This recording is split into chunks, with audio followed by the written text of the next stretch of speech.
Hello everyone. My name is Sven Kröll. As I got introduced, I'm talking about architecture for test automation frameworks, especially about how we can set it up in a maintainable, clean code way.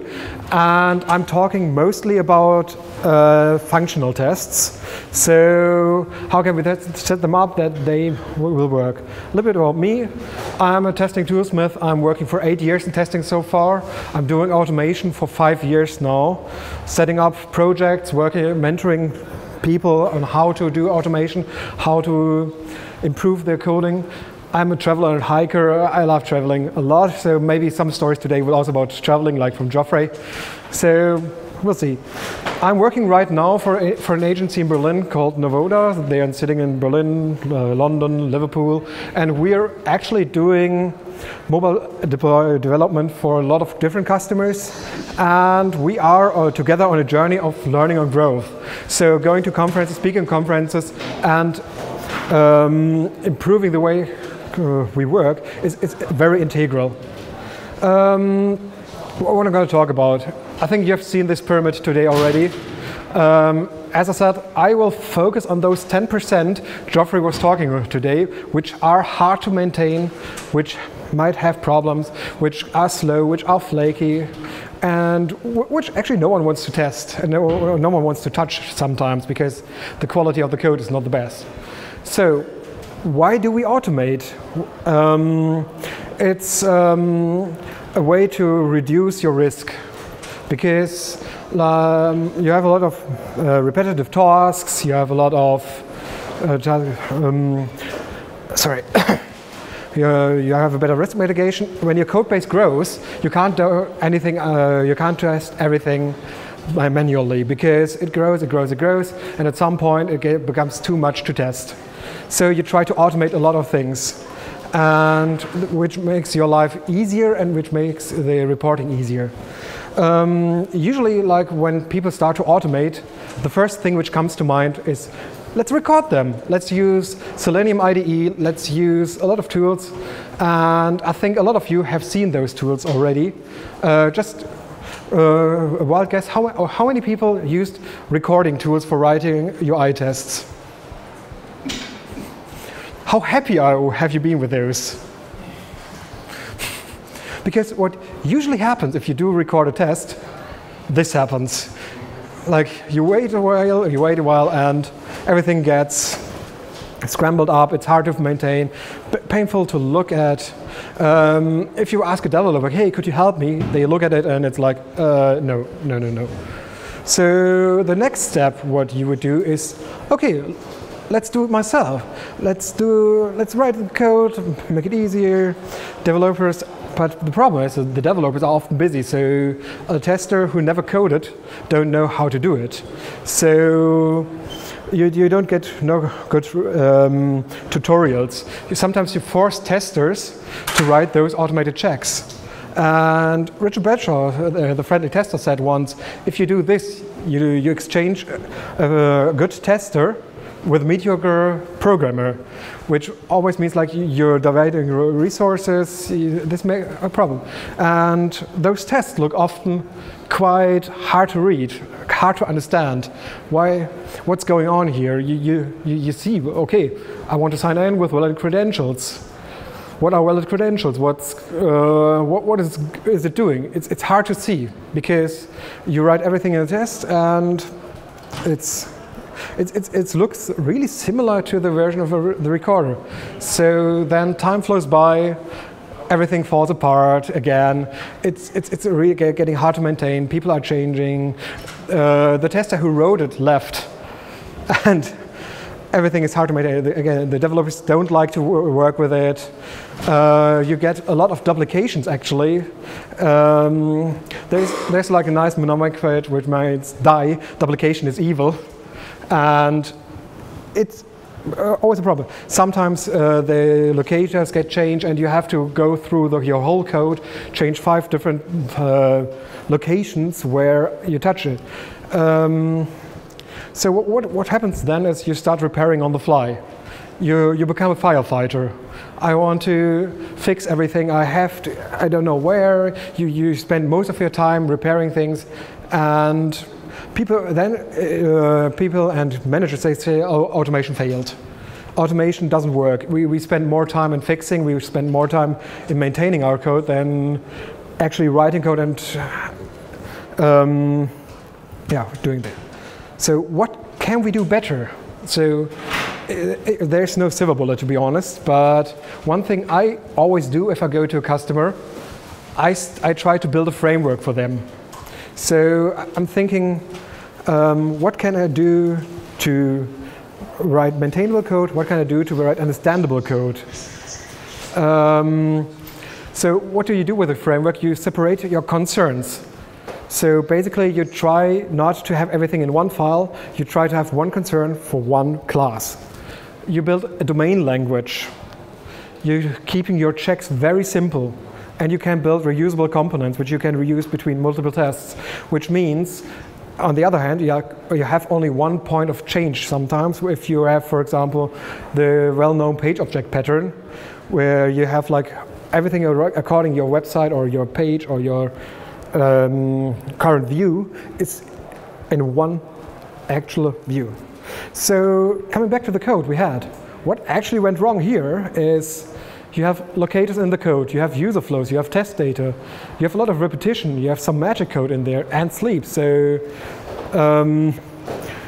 analyzing this, you see where the problems lie and what you can fix. An example where how you can rebuild it, it would be in a framework where you get a user from a user repository, you use a login flow, which is DSL, you can assert the assertions in a good way, and it's readable. If you see this, you understand what's going on the test, what's our flow, how is it functioning. So we were talking about layers in the presentation before, and also when you build a framework, you also have to think in layers. You're not building everything on one side. You think, okay, I have my checks. They have a framework. They use a driver, for example, Selenium, Appium, name it. There are a lot of drivers, and your application. So you have also different layers. In this presentation, I will focus more on the topmost, so the checks in the framework. The check you have seen so far, the framework, is something I want to show you later. So a little bit about the checks. They are orchestrating your tests. They are not having any logic, because if they contain too much logic, it's hard to fix and it becomes complicated. You want to keep them small and simple as possible. You want to have no states in there. The states should be handled differently. And you're using usually a DSL from your framework. So how could those layers of a framework look like? So between the checks and the driver. This is just an example I'm using for most more complex variants.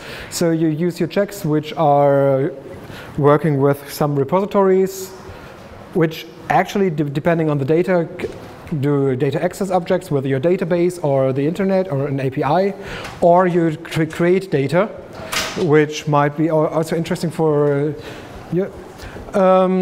Those are communicating with the checks. They are not communicating with the page objects or the workflows. The tests are orchestrating everything.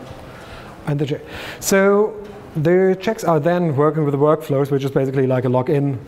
Go on the page XYZ, enter your credentials, push login. And those workflows are working with the page objects where all of your data about your views is stored. And at the end, the page objects are the ones communicating with the driver. So if you do it this way, this framework it's quite universal, because most information about the driver is in the page objects, because you don't care if it's Appium, you use the Appium connector. If it's Espresso, you use a special Espresso connector, and those are all in those page objects. So if you change the framework, you have only to change this small part. If a workflow changes, you don't go to the page objects and the repository. It's more, you change it only in the workflow. I wanted to talk a little bit more about the specifics, so I'm going to start with the repositories. How do they work? The repositories are basically like a store of information. They store the state. They have everything about your tests. They know what kind of user do I need, what's a valid credential, what's an invalid credential, where do I need to fetch data from the API, or where do I need to create data in the API, or maybe also using mock data as we've seen before. This is again a very simple example of a repository where you use like a creation service and a user DAO. So if there's a user available on your database, take this one, otherwise create a valid user. So the data is stored in the repository or in the creators. So this makes your life easier because you don't have to change at 5 different places. Again, what's a valid credential? You have this specific point. So you have a centralized data creation, you have a single point of change. The checks don't need to know the rules of your test data. So this makes it easier to maintain, this makes it easier to work with. The next step would be, let's do the workflows. Workflows are basically your user flows. How does your user navigate through your application? It's a naming to hide the complexity of your tests. So basically, if you have a really complex workflow, you would have a really long test, which makes it really hard to read and really hard to understand on the first view. So you hide this complexity in those flows, which get, of course, a bit more complex, but it would look like basically this for a login flow. You have your main view, you open the sign-in page, do the login with the credentials. Of course, this is a very simple example. You can do it as complex as possible, as easy as possible, depending on what you have. This is basically, again, it's very focused on Espresso in this case, so don't mind the return true. It's because Espresso has the problem that or the advantage that everything is an assert, so it would fail anyways if it's not there. But I wanted to have an assertion in the check itself to understand what is tested. So this is only an implementation detail for Espresso, which I would love to have in the tests, but it's not really possible in this case. So why do we use workflows? We decouple those flows the user does from the checks. We get the checks much cleaner, and you're creating a domain-specific language, which even someone who's not really into coding, like a business analyst who knows a bit of coding, can read and can actually see like, oh, no, that's not what I expected. The next step would be the page objects. Like, it's one of the most known patterns everywhere. Like, everyone knows, a lot of people are using them, and it's good for a reason, because again, you have the information what your view can do, and what what's on the view is on one point. So you have locators on one point, you have the entering of text at one point. So again, it's very easy. So you just, if you want to open a sign-in, you perform the click. If you want to verify that you're logged in, you just check if the sign-in button is displayed and has the sign. Oh, it's again, it's not the best application I tested there. It's like one of our demo applications, but it's a way where you can isolate all the information about your page. So why do you do it? You can hide your complexity from the DOM by using those workflows. You have a single point of change, and this makes it really easy to maintain. And I actually wanted to show you a really a small demo, like how I worked with this framework from the first step. Everything is one test, step by step, to a way where it becomes a bit more readable, but also not perfect. So let's see if we are here. There we go. So this is, as I said, like this is the test you've seen before. So the first thing I actually did was I added models and services. So I added all those repositories. I added how the user creation works. So it became already a little bit easy because you have the user information decoupled from your checks. What changed was I added a user model and the credentials, how they work, how they can be seen by the user. And you have everything set here, plus you have a creation service which already creates a valid user for you. So everything is already in one place about the user creation, and the credentials know actually all the information about your user data. So they know, in this case, the application needs a minimum password length of 4 and a max password length of 10. So you get, again, more information how your application works by just looking at this point. You know, okay, these are the information about how does the sign-in work. Again, this is a very simple example, but this it's the first step of removing complexity from your tests.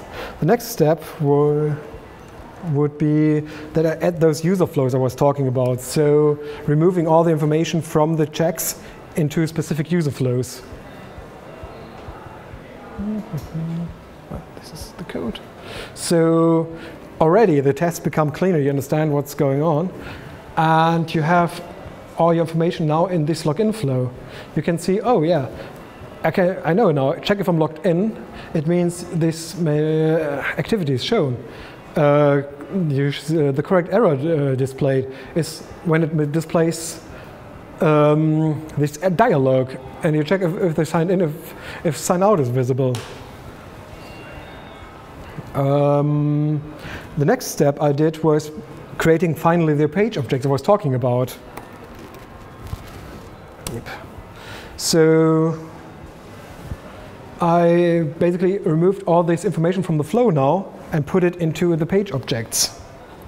So now you see like the login is, oh yeah, I'm opening the sign-in page, I do the login. I check if the user's logged in. So it's again better readable, also in the flow. And you have, the next step would be the page objects, where you can see like, if I get the validation, the sign-in page opening, also the sign-in. It's so everything is a little bit better extracted. I actually would do it a bit differently because now we are mixing flows and page objects. So usually you try to keep this in the flow. So the login of the enter the password, enter the credentials. You try to keep in the login flow, but here you have only the identifier. So in this case, ID sign in. Again, it's very Espresso specific in this case. If you have any question about this, just ping me. And last step were I started adding those repositories. So I removed more data from the tests again, which now don't care about the user anymore because it gets the user from a repository. So you have like those very simple DAOs which return a new user.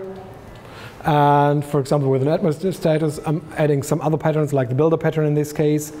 And a last one would be that it's just another point that I can also say like, okay, I have the model with the credentials which are set here, but maybe I want to add new ones in the test, like make it more visible what I'm doing actually. Because right now it's kind of obfuscated. Maybe you want to do it more visible for some reasons. So it's just added to the model that you can actually say like, oh yeah, I want to have a new user with a specific username in this case. So it's all an evolution, how you come from one step to the next one. This is just a small example how with this very simple app, how you can move from very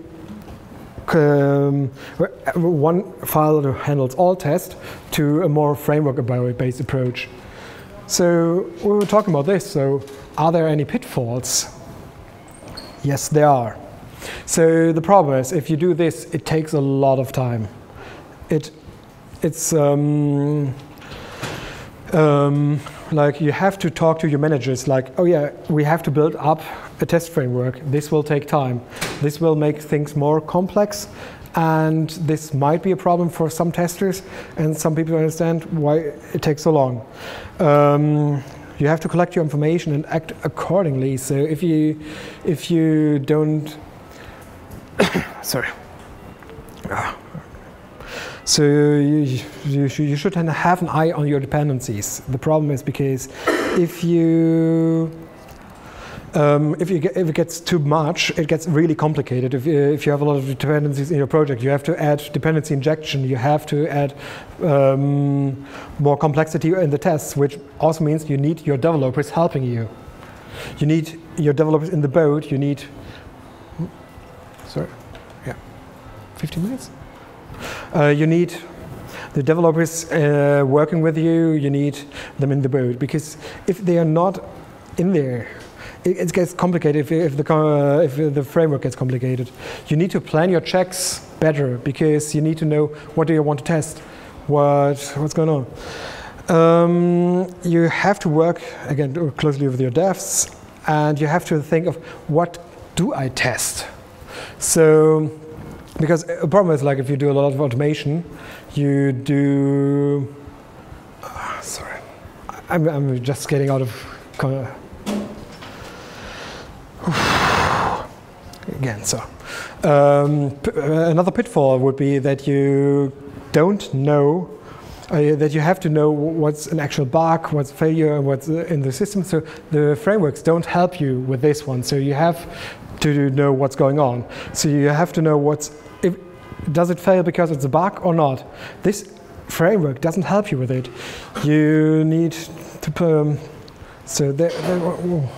Some final thoughts actually are, if you do this development, you need to create creating those checks are basically, it's software development. So you need to do it with the proper patterns in mind. You have to do it with maybe with the developer together to understand. And as I said before, if you're a tester and you don't know how to do it, it can get very, very frightening in the beginning. So you should definitely get a developer on board, trying to get the developer work with you together in this case. And clean code, for me, it's one of the most important things. And for example, I have a very good example for why this helps you a lot. So I was working with a customer in Munich for 6 months, mentoring them, preparing a framework from this state we had, where it was super flaky, it was not working at all. People didn't want to touch it, and it was very complicated to sell it to the developers. Why should we use it? Why do I have to work with it? So I was working with it 6 months, did those steps, did repair the framework. It became much more stable. And a couple of weeks ago, one of the developers I worked with approached me like, oh, I've seen your framework. Could you explain it a little bit more? I want to work with it. I want to understand what's going on. So I explained it. What did I do? Why did I do it this way? So, and he said like, oh, I really like this idea, and he started working with it, and he liked it working with it. So a couple of days before the conference, actually, he approached me again and said like, oh, look at this pull request. I improved your tests with new features. I improved your test like with some Kotlin magic. What do you think about it? And I was really baffled because this, working with a framework nobody wanted to work with, up to a framework where even the developers like to work with it, was for me a really big step and a really success. Also working with my previous customer again in Munich, we set up a framework from scratch, and we divided the work between the developers and testers, which means the testers don't have to write all the tests. And the developers took a lot of work because, again, they saw the framework, they understood what's going on, and they become engaged, which is helpful in the way of DevOps, as we all have to share in our responsibilities. We try to tear down those silos, and if you can work with your developers, improve the work, or share the workload with your developers, it's very helpful. And again, clean code for this one helps a lot, because I know a lot of developers who don't like touching test code. They really don't like it because it's hard to understand, it's hard to maintain, it's hard to get into it. And yeah, also refactoring. So you have this test cycle. So you write a test, you refactor, you make it red, you refactor. So again, this helps also developers when they do huge refactorings to make the work much easier. Sorry. To reduce the workload. I'm gonna go. Sorry, I'm not today. I'm. Same with me. We work in confidence always. It's fine. Yeah. So in the end, always when I did this together with developers, it was working out for them and for me, and it was a really good collaboration. And I think collaboration is king if you work together. Yeah. So I guess I'm a little bit early finished. Sorry for this, but more time for questions, I guess. Yes.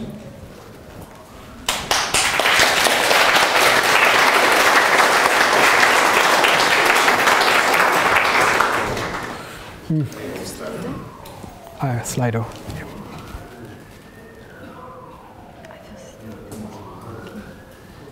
We can have first live question, and after we can go to Slido. Will we use microphone for questions or just speak it out? I think we can speak it out because it's quite small. Okay, may I begin? Thank you. It was a really valuable first-hand experience. Then the main system and the framework you mentioned. The main system, they are really good to reduce amount of code. But if developers introduce some change, for example, you mentioned user login, but if suddenly business requires Facebook login and Google login, so it's not only name and password, but also Google login button. And suddenly all your login related tests, they just stop working. Yes. Did you experience such a situation, and how did you handle them? Of course I did. So this is I think this is a typical problem, that you have more information or less information, but the good part of it is you know where to do the changes. So for example, if going back to the login, so you have then a user login, which means by credentials. You have a user login by Facebook, you have user login by Google. So you add 3 new workflows. And this means like you can hide this information there. And for example, the toggles, like, oh yeah, I need now for Facebook, I need this kind of token. You get it from the repository and hand it to the workflow.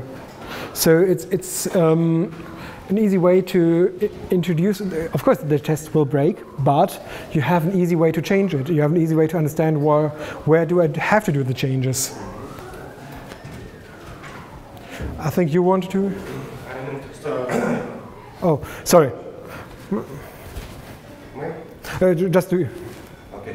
So when you show your presentation, you were talking about building framework on the 0 stage, but there are a lot of applications like Heroes, you mentioned robot framework. Also, you Cucumber, JVM. Why not use them as? So Cucumber is, in my opinion, not a testing framework. You can push Cucumber, for example, on top of it. Cucumber, it doesn't matter. Like I haven't. It gives you a nice direction to build this product for the future, and give for other testers that are not familiar with development, they could build their scripts with Cucumber language without any code. Of course, I mean. Your decision So if I create a framework by myself and I know the customer can work with it afterwards, I would always opt in for this option because it gives you more flexibility. It gives you more ways of working with your code. It makes it a bit easier to maintain. There are a lot of frameworks already exist on the market. They are free and a lot of manuals, videos, so why to build it yourself? No, yeah, the thing is, it's only like, for example, when you talk about robot framework, I never work with it, honestly. But for example, what kind of frameworks do you refer to right now? For example, now we use this platform C#. It already gives you the possibility to build the levels of communication. Already gives you a possibility to save some test data and so on. Of course, so SpecFlow or Cucumber, again, these are, you can put it on top of it. The idea is basically that the code beneath, which might have some logic in there, or which might have some complexity in there. For example, you want to create test data by yourself. So you want to test with different sets of test data, which are not written beforehand, which are not in the specs. So if you want to use Cucumber, for example, I have another example, if I can show you where you put Cucumber just on top of it. So this has nothing to do with the execution. It would be, the checks would be in Cucumber in this case. Cucumber or SpecFlow would use, again, a runner, which uses the framework beneath it. So it makes it just more better, easier to use, a bit for programming people and involve them more. Because again, if you only use tests on checks which are, for example, recorded or using a robot framework, developers tend to not use it, and this always happens in the ends in the problem that you have silos. So you have the tester silo and you have the developer silo. If the developers get more attached to use your tests, they also fix them maybe. They also help you if you have a problem. So it's also more about collaboration. So, but of course,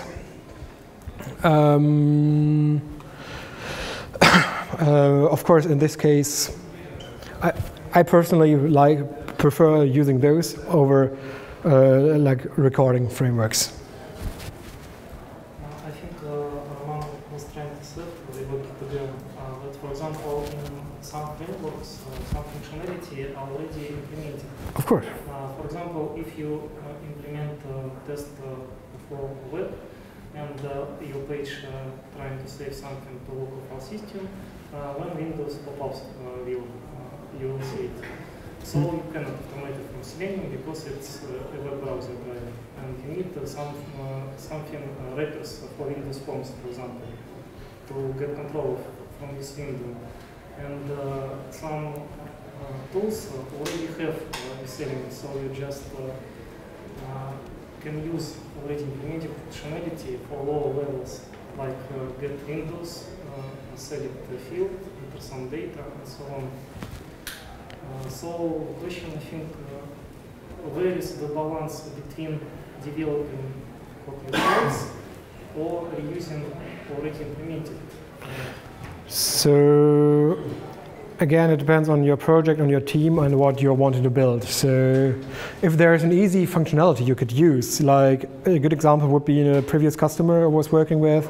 They had a Drupal application, and we used Behat, which has actually a lot of hooks which you can use with Drupal, for example. So if you get these kind of helpers, I would always go to them. I would always take those helpers because some people are maintaining this. Of course, you should be aware, does it really work? So not use it blindly, but you should understand what you're doing. But if there is a helper, I would not build it by myself. Why should I reinvent the wheel?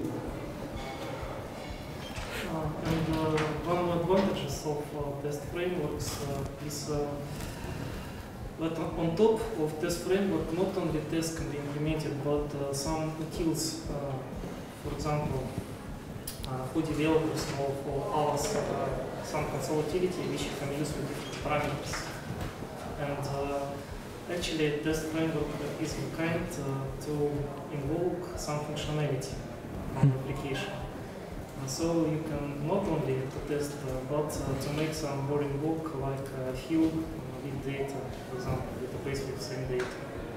Use it for testing and so on. I think you wanted to ask a question for all the time already. Yes, thank you for presentation. Is it your own framework? Maybe I missed this part. So it's basically one thing I always build for my customers, if there is the reason for it. So it's nothing I would have said I have invented. I'm just using different patterns and throwing them together in one pot. Okay, because I write in pretty similar theme, and I think it's a common approach. You don't believe how uncommon it is. Yeah, but it's common actually. Yeah. Yes, it should, but the problem is, like a lot of customers I work with they have this approach. Oh yeah, put everything in one file, it will be fine. Or that's what I've seen with a lot of customers who come from an old world where the tester or the test automation engineer got forced to do it. Like, oh yeah, you're a tester, so you can also write automation. Where I said before, like this is changing a really good tester to a mediocre programmer.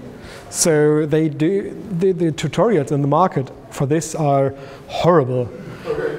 So really kudos to you that you're doing it, but believe me, what I've seen so far, it's not really common. Okay, so you're writing your tests by using this framework. I mean, can you add some methods, or you're asking developers to help you? I do it by myself. So what I'm usually doing is creating this kind of groundwork. Okay. And I'm working with a tester who is not really into programming or who's just started. So he can add those methods easier because he can just, again, plug some information from the workflow because he knows, oh yeah, I need to do the login, so I pick this one. I need a user, I pick that one. So it is a help to get testers more into programming. It's another advantage for this one, actually. Okay, thank you. Any more live questions? Because then we can start with the with these ones over here. So how do I draw a line between the spaghetti code and the overcomplex architecture? It's actually a good question because you need to understand and you need to see what's our business case. So if your business case is a very simple application and you build like a super huge framework around it, it doesn't make any sense because it won't change so often. It will create more work for you, more workload for your customer, which is really hard to explain to them. But on the other hand, like if you have a super complex application and you start to write those kind of tests, it's obvious that it's not, that is again spaghetti code. So it really depends on the application. There is no rule of thumb, but I would say like if it's more complicated to write the framework than to fix the test because you have only a few changes a year, or it's not an important feature, for example, or it's not an important platform. It depends. Like it depends on your work case. Second one was an experience with the open source tool framework. So no, as I said before, I haven't used it so far. What I read about it is also very shallow, so I can't give you too much information about this. I'm very sorry. How do I solve sleep problems? It depends again. This really depends on the framework you're using. So, for example, in Appium, it's quite easy. In Espresso, it's quite easy because Espresso has those idling resources. Espresso has a lot of information about the test run itself already. So if you don't have any external API calls, it's already given.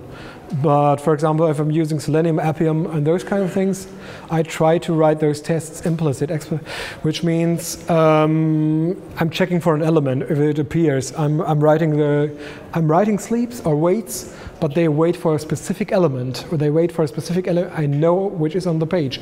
You can also depending again on the project, you can, for example, put in the page objects as a loading parameter. So you switch from page object to page object in your workflow, and every time you switch the page object, you return a new one.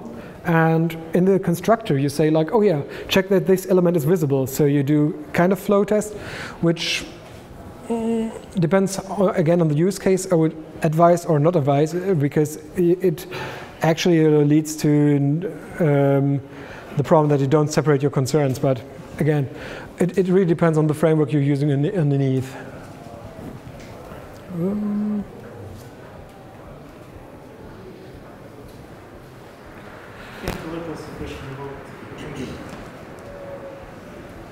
Sorry?